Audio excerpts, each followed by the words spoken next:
Hi friends, வெங்காய கார சட்னி செம்ம டேஸ்ட்டாக எப்படி செய்கிறதுன்னு பார்க்கலாமா? அதுக்கு ஒரு சட்டியில் 1 குழிக்கரண்டி எண்ணெய் ஊற்றிக்கிறேன்.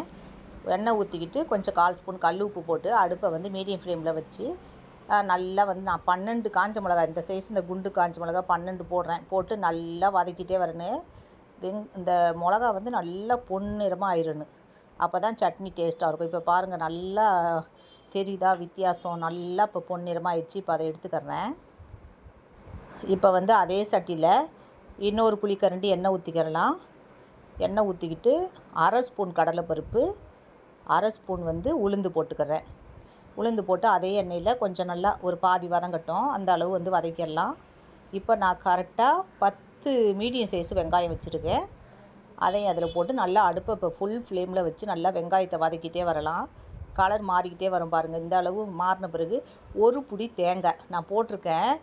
நான் வெங்காயம் வதங்கட்டும்னு வீடியோ ஆஃப் பண்ணி வச்சேன்னா அதை ஆன் பண்ண மறந்துட்டேன். அதனால் ஒரு பிடி வெங்காயமும் 5 பல் பூண்டு மட்டும் போட்டிருக்கேன். கையை மூடி ஒரு பிடி தேங்காய் போட்டிருக்கேன். அப்புறம் 5 பல் பூண்டு போட்டிருக்கேன். அதையும் நல்லா வதக்கிட்டு நல்லா வதங்கிடுச்சு. இப்போ அடுப்பை ஆஃப் பண்ணிக்கிறலாம்.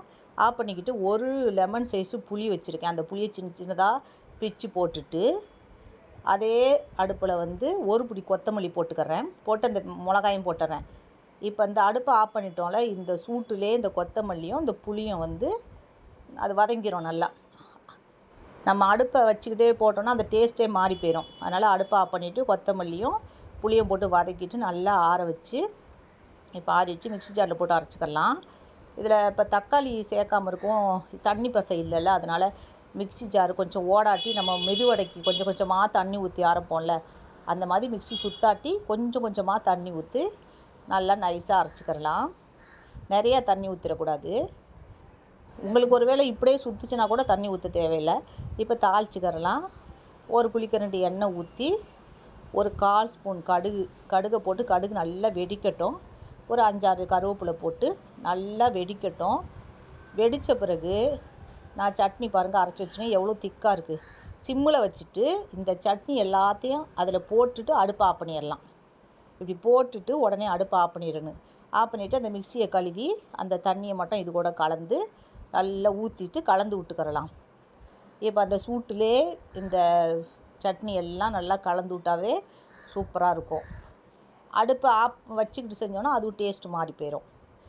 இப்போ பாருங்கள், நல்லா கலந்து விட்டுக்கிறேன். நல்லா ரொம்ப திக்காகவும் இல்லாமல் தண்ணியாகவும் இல்லாமல் சூப்பராக இருக்குது. இந்த சட்னி செம்ம டேஸ்ட்டு. நீங்கள் ஒரு முறை செஞ்சு பாருங்கள். அப்புறம் இந்த சட்னியை தான் எங்கள் வீட்டில் இப்படி தான் அடிக்கடி செய்கிறது, கார சட்னியே.